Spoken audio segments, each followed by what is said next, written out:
मायावती का अकेले चुनाव लड़ना होगा फायदेमंद या नुकसानदायक? जानिए क्या कहते हैं उनके सितारे। नमस्कार, मैं हूं डॉक्टर श्रीपति त्रिपाठी। बहुजन समाज पार्टी की अध्यक्ष मायावती ने 15 जनवरी को अपने जन्मदिन पर बड़ा ऐलान किया है। प्रेस को संबोधित करते हुए उन्होंने कहा है कि लोकसभा चुनाव में उनकी पार्टी किसी पार्टी के साथ गठबंधन नहीं करेगी और अकेले ही चुनाव मैदान में उतरेगी। गठबंधन से बहुजन समाज पार्टी को फायदा कम, नुकसान ज्यादा होता है। मायावती के इस ऐलान के बाद क्या बसपा लोकसभा में भारी जीत हासिल करेगी या फिर होगा नुकसान? जानिए क्या कहते हैं मायावती के सितारे। मायावती ने अपने जन्मदिन पर लोकसभा चुनाव में अकेले लड़ने का जो ऐलान किया है, उन्होंने कहा है कि किसी भी तरह के गठबंधन से बसपा को नुकसान होता है। चुनाव के बाद उचित भागीदारी मिलने पर समर्थन दिया जा सकता है, लेकिन यह समर्थन मुफ्त में नहीं दिया जाएगा। उनका स्वर अखिलेश यादव के साथ साथ नरेंद्र मोदी के लिए भी था। उनका रवैया केंद्रीय सरकार के लिए भी आलोचनात्मक रहा। उन्होंने कहा कि केंद्र और राज्य सरकार धर्म और संस्कृति की आग में राजनीति कर रही है, जिससे लोकतंत्र कमजोर हो रहा है। जानिए जन्म कुंडली का ज्योतिषीय पक्ष की क्या कहता है इनकी कुंडली। अपनी बात को आगे बढ़ाते हुए मायावती ने यह भी कहा कि पिछले महीने मैंने आकाश आनंद को अपना एकमात्र उत्तराधिकारी घोषित किया था, जिसके बाद मीडिया में यह अटकलें लगाई जा रही थी कि मैं जल्द ही राजनीति से संन्यास लेने वाले हूं। मैं बताना चाहूंगी कि इन अटकलों में रत्ती भर भी सच्चाई नहीं है। मैं अंतिम सांस तक बसपा को मजबूत करने का काम करती रहूंगी।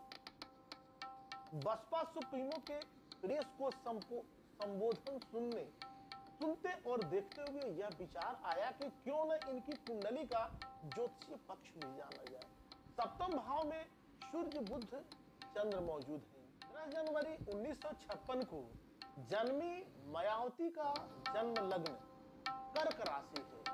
द्वितीय भाव में वक्री गुरु, पंचम में मंगल, शनि और राहु है।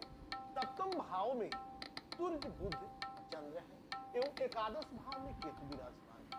सभी ग्रहों का 4 भाव में होना शुभ केदार नभस योग का निर्माण कर रहा है। चंद्र से द्वितीय में शुक्र सुनफा योग का निर्माण कर रहे हैं।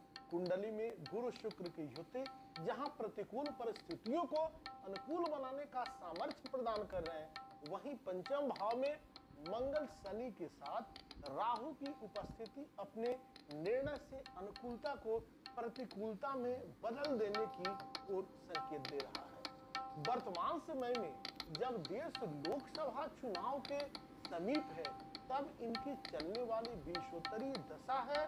बुध में राहु की अंतरदशा में बुध की प्रत्यंतर की है।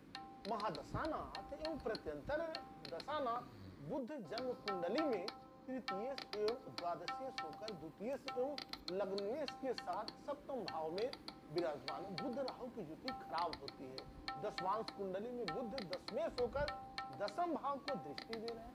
उच्च के खस्तेश एवं एकादशेश के साथ है, द्वितीय एवं नौवेश से दृष्टि है। पंचम भाव में राहु, शनि और मंगल का योग अंतरदशानाथ राहु जन्म कुंडली के पंचम भाव में पंचमेश के साथ होकर एक प्रबल राजयोग का निर्माण कर रहा है। राहु का राष्ट्राधिपति मंगल है, जो राहु के साथ ही पंचम भाव में है। दशमांश कुंडली में राहु तीसरे भाव में होकर चतुर्थेश गुरु द्वारा एकादश भाव से दृष्ट है।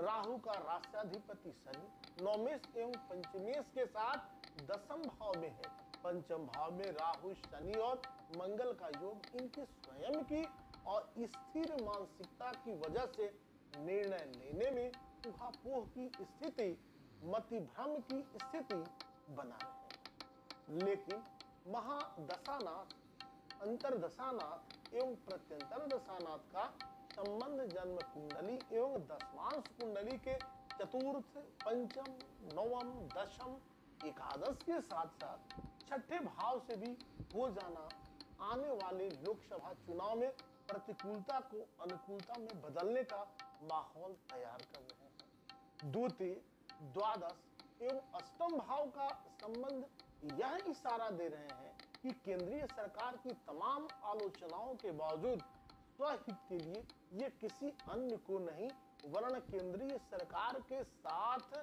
सहयोगात्मक रुख अपनाएंगे।